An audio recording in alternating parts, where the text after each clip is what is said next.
Bienvenue dans cette première autoconférence de l'automédia de la commune libre de Tolbiac.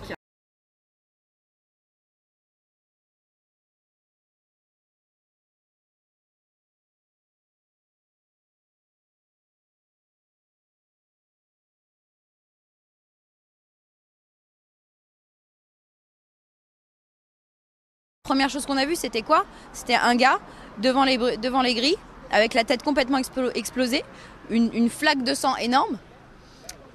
Et là, les CRS, leur réaction, c'est de nous pousser, nous.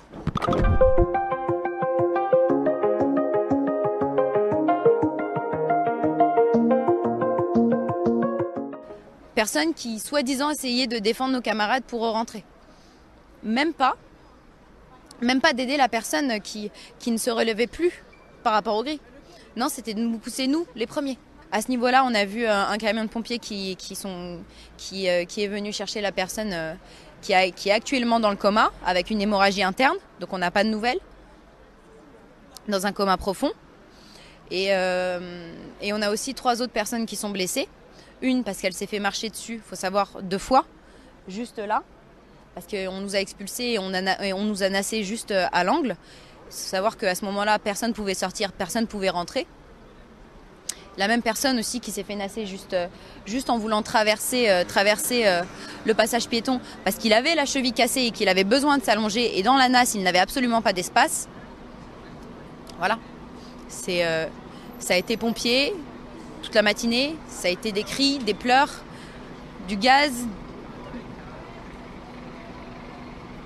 des coups de matraque toute la matinée.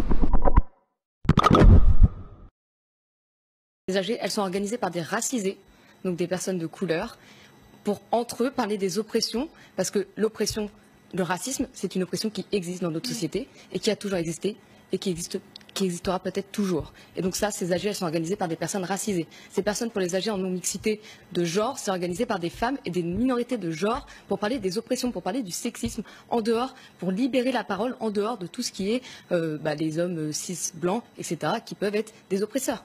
Vous voulez dire que pour qu'une parole s'exprime, il faut se sentir protégé, entre guillemets, entre soi.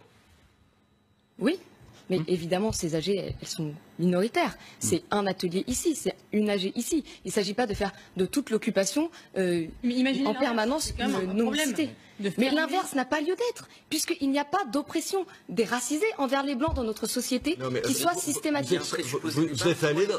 Vous êtes allé participer à cette Assemblée Générale quand elles sont organisées de manière racisée, comme vous dites. Est-ce que moi je pourrais venir? Si vous êtes une personne racisée, oui.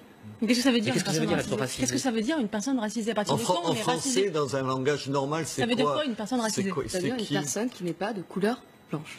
Parce que le racisme, dans un certain nombre de quartiers à l'égard des Blancs, puisque vous hésitez sur les mots, ça n'existe pas. C'est une invention. Je n'hésite pas sur les mots, j'utilise les mots qui sont utilisés dans nos D'accord. Est-ce que ce racisme à l'égard des Blancs, il n'existe pas? Imaginez... Le racisme à l'égard des Blancs n'est pas systématique. Donc le racisme anti blanc est une invention, il n'existe pas. Maintenant, j'aimerais qu'on revienne sur la répression qu'il y a eu ce matin. Ça n'existe pas, c'est une invention...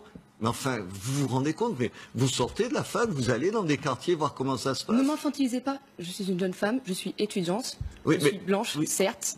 C'est vrai, pour vous c'est très difficile, je comprends qu'avouer que vous êtes blanche, c'est un vrai problème.